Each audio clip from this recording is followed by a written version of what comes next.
La compagnie aérienne Ethiopian Airlines a annoncé le 17 mars 2021 un partenariat avec le Centre africain de contrôle et de prévention des maladies pour la mise en œuvre du programme Trusted Travel Pass de l'Union africaine afin d'effectuer des voyages internationaux plus sûrs au milieu de la pandémie de Covid-19.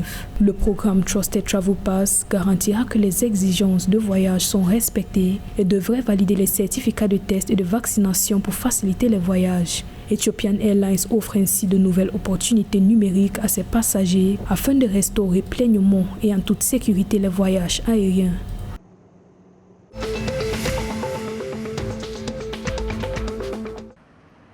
D'après une annonce du ministère rwandais de la Santé, le Rwanda ne suspendra pas l'utilisation du vaccin AstraZeneca dans le cadre de sa campagne contre le coronavirus. L'annonce intervient en réponse au récent rapport indiquant des troubles de la coagulation sanguine chez des personnes ayant reçu le vaccin, une situation qui a alimenté la méfiance envers le vaccin. Alors qu'aucun rapport d'effets secondaires graves de la part des Rwandais qui ont reçu les premières doses du vaccin n'a été signalé, les autorités précisent qu'elles continueront à utiliser le vaccin AstraZeneca jusqu'à ce que l'Organisation mondiale de la santé apporte des preuves de l'inefficacité du vaccin.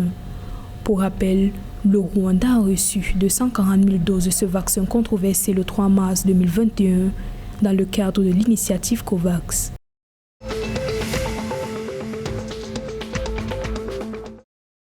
La société d'État kenyane Geothermal Development Corporation a obtenu le 17 mars 2021 une subvention de 5 millions de dollars de l'Union africaine pour commencer l'exploration du projet géothermique de Paka à Baringo dans le nord-ouest du Kenya.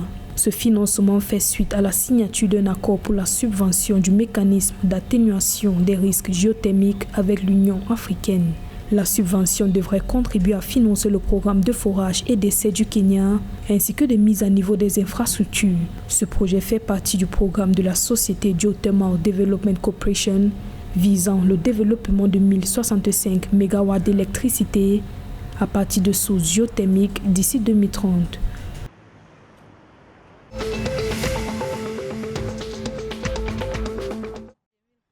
Le Soudan du Sud a déclaré le 17 mars 2021 que le mandat prolongé jusqu'en mars 2022 de la mission des Nations Unies au Soudan du Sud aurait dû inclure le renforcement des capacités en plus de se concentrer sur le maintien de la paix et la protection.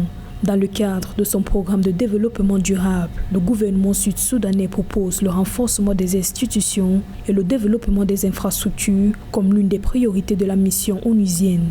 Les autorités plaident pour que la mission revienne à son mandat initial de 2011, mais son rôle est focalisé sur les questions des droits de l'homme, de la protection et de l'accès humanitaire, ainsi qu'une gouvernance libre et équitable.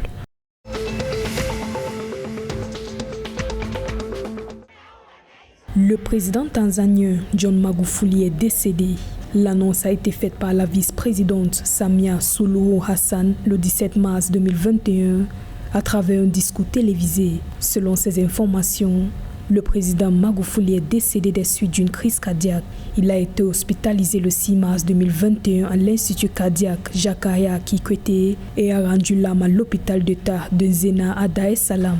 La vice-présidente a également annoncé un deuil national de 14 jours au fur et à mesure que les dispositions pour l'inhumation seraient prises. Précisons que le décès du président John Magufuli à l'âge de 61 ans intervient après près d'un mois de son absence et des spéculations qu'il avait été hospitalisé pour Covid-19.